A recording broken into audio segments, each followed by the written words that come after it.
മെയിനായിട്ട് സ്റ്റേജിന്റെ മുന്നിൽ തന്നെ വേണം. തബല വായിക്കുന്നത് നമ്മളെ സുണകനാണ്. പ്രാക്ടീസ് നടന്നുകൊണ്ട് കിണച്ചൊന്ന് വെക്കേ. ആ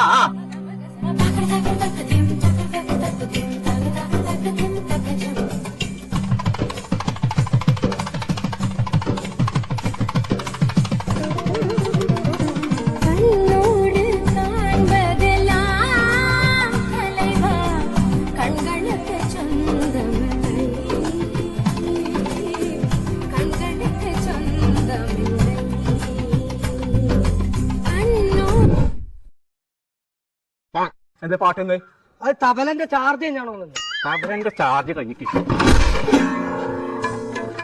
പാട്ട് നല്ലതാണ്. അപ്പൊ നല്ലൊരു സ്പീക്കർ കൊണ്ടുണ്ടാ പടച്ച റബ്ബേ, നാളെ നീ സൈന സ്റ്റേജിന്റെ മുന്നിലുണ്ടാവും. ദേവേ, അതൊക്കെ പരിപാടി കാണാൻ വരുന്നുണ്ടെന്നുണ്ടെങ്കിൽ നിങ്ങൾ ഈ തവളനെ പോട്ട ക്ലാസും ഓട്ടച്ചെറുപ്പൊക്കെ ആയിട്ട് എങ്ങനെ സ്റ്റേജ് കയറുക? അതിനെ കുറിച്ച് പേടിച്ചണ്ട. ഞാനേ ഓൺലൈൻ കട നടക്കാണ്ട് ഒരു ഇൻസ്റ്റഗ്രാം പേജ് ഉണ്ട്. ഒരു ഷൂ, ഒരു ഗ്ലാസ്, നല്ലൊരു സ്പീക്കർ. ഇതൊക്കെ ബുക്ക് ചെയ്തിട്ട് എന്ന് ഇങ്ങോട്ട് പണ്ടാകാനാണ് നാളെ പരിപാടി.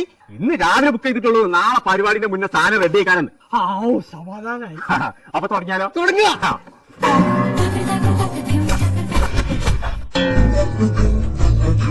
ഓൺലൈൻ കട നടക്കുന്ന ഇൻസ്റ്റാഗ്രാം പേജ് പരിചയപ്പെടുത്താനാണ് ഞാൻ വന്നിട്ടില്ല കേട്ടോ. ഷൂ, വാച്ച്, ചെരുപ്പ്, പ്രീമിയം ക്വാളിറ്റി കണ്ണടകൾ, ബാഗ്, നല്ല ഓഫറിലാണ് കൊടുക്കുന്നുണ്ട്. ഓൺലൈൻ കട എന്ന പേജ് ഒന്നും ഫോളോ ചെയ്തോളി. ഒരു 1.5 ദിവസം കൊണ്ട് പേരിക്ക് സാധനം എടുത്തു.